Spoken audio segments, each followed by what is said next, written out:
Psycho analyst and psychologist and psychotherapist. ఆయన చాలా research చేశాడు ఆడవాళ్ళ మీద, ఎన్నో గ్రంథాలు రాశాడు. రాసి చనిపోయే ముందు ఏమన్నాడు తెలుసా ఆయన? Oh what do these women want అంటే చచ్చిపోయాడు ఆయన. ఈ ఆడవాళ్ళకి ఏమిస్తే నవ్వుతారు, సంతోషిస్తారో నాకు అర్థం అవ్వలేదు. What do these women want? ఆడవాళ్ళని అర్థం చేసుకోవడం చాలా కష్టం అట. ఒక ఆయన అన్నాడు, మగోళ్ళనైతే దేవుడు మట్టితో చేశాడు కానీ ఆడ మనిషిని అలా చేయలేదట.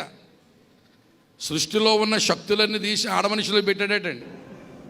సూర్యునిలోని తీక్షణత, చంద్రునిలోని ఆర్ద్రత, నిప్పులోని వెచ్చదనం, మంచులోని చల్లదనం, పిల్లిలోని పిరికిదనం, పులిలోని కరకతనం, కాకి గోల, కోకిల ఏల, చీమలో నుంచి శ్రమించే గుణం, నెమల్లో నుంచి నాట్యం, నక్కలో నుంచి చిత్తులు, ఇవన్నీ తీసి ఆడ మనుషులు పెట్టాడట.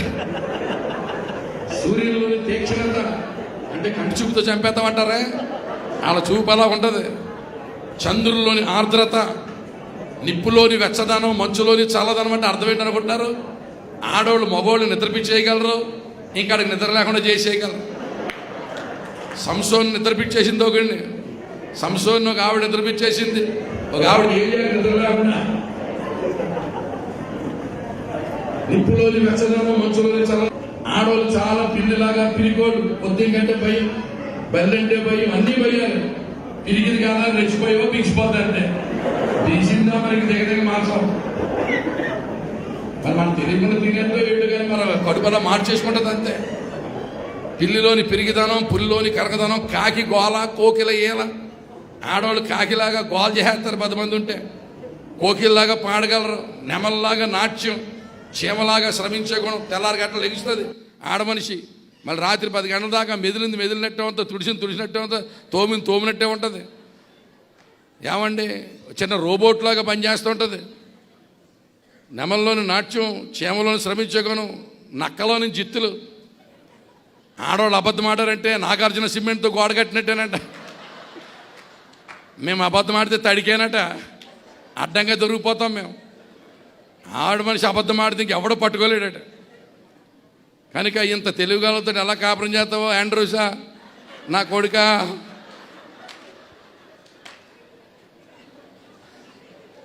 దేవుడే సాయం చేయాలి తండ్రి,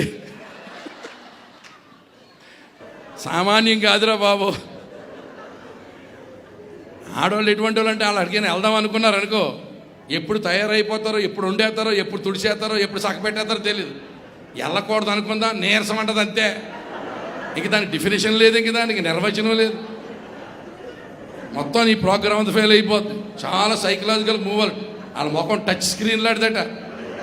అంటే సీన్ మారిపోద్ది. బజారుకి బయలుదేరినప్పుడు ఒక ముఖం, ఇంటికి వచ్చే లోపు రకరకాల షేపులు. ఎప్పటికప్పుడు నువ్వు మెడకోగలిగి ప్రార్థన చేయడం ఇదే. నీకు అర్థమైందా? చాలా కేర్ఫుల్గా ఉండాలి బ్రదరు. ఇంకో మాట చెప్తున్నాను, ఆవిడ ఎదుర్కొంటే ఇంకెవరిని మెచ్చుకోక. ఎవరన్నా బాగుంటారు అన్నావా, నీకు శ్రమకాలమే. ఎవరిని మెచ్చుకోక. నీవు తప్ప వేరొక దేవుడు లేడు. ఇదే మినిస్ట్రీ. నువ్వు బతకాలనుకుంటే అదే. ఆడ మనిషి ఎదుర్కొంటే ఇంకెవరిని పొగడకే, చాలా గొడవలు అయిపోతాయి. ఎవరు బాగా వండుతారని కానీ అలా బాగుంటుంది అన్నావా, నీ తెచ్చుకున్నావు అనమాట కొంప. కనుక బాగా ఉండి బాగా బతుకానా.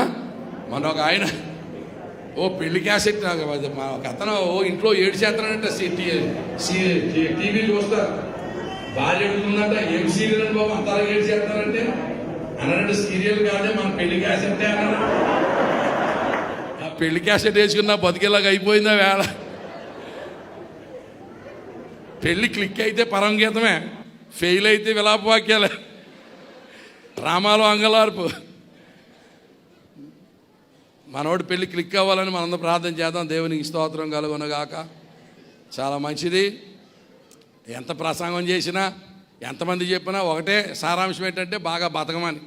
చిన్న చిన్న గొడవలు వస్తాయి, అడ్జస్ట్ అవ్వాలి. పెళ్ళిలో మా భార్యాభర్తల మధ్య గొడవ రాలేదని చేయి పైకి ఎత్తండి.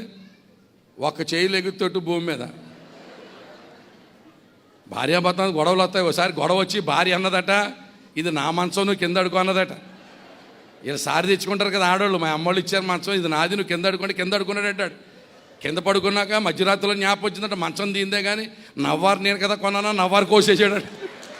కోసేస్తే దాపుని కింద పడిపోతే తేలు కుట్టేసిందంట. కోసేసుకుంటే కుటుంబాలు ఉండవు నాన్న, పాప కింద పడుకోమంటావా? గొడవలు వస్తాయి, అడ్జస్ట్ అవ్వాలి. ఏం చేయాలండి? ఆ సర్దుకుపోదామని రండి అని రాస్తారు ఆటోల మీద.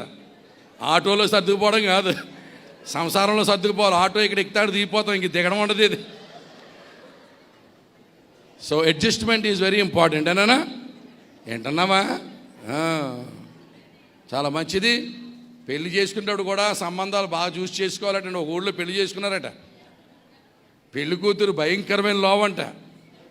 పెళ్లి కొడుకు చాలా ఆసన్నమంట. పెళ్ళైనాక మీద కాలు వేసి మీరు ఎంతమంది అన్నదమ్ములు అంటుందంట. వీడు అన్నాడట, నువ్వు కాలు తీతే ఇద్దరు ఇంకొకడే ఉంటాడు, నాకు ఊపిరాట్లేదు అన్నాడు. మరి అంత దారుణంగా ఇద్దరు బాగున్నారు. దాని మనం పెళ్లి చేస్తాను, ఇంకెందుకు వచ్చిన. ఎంతమంది ప్రసంగం చేసినా చివరికి సారాంశం ఏంటంటే బాగా బతకండి అని.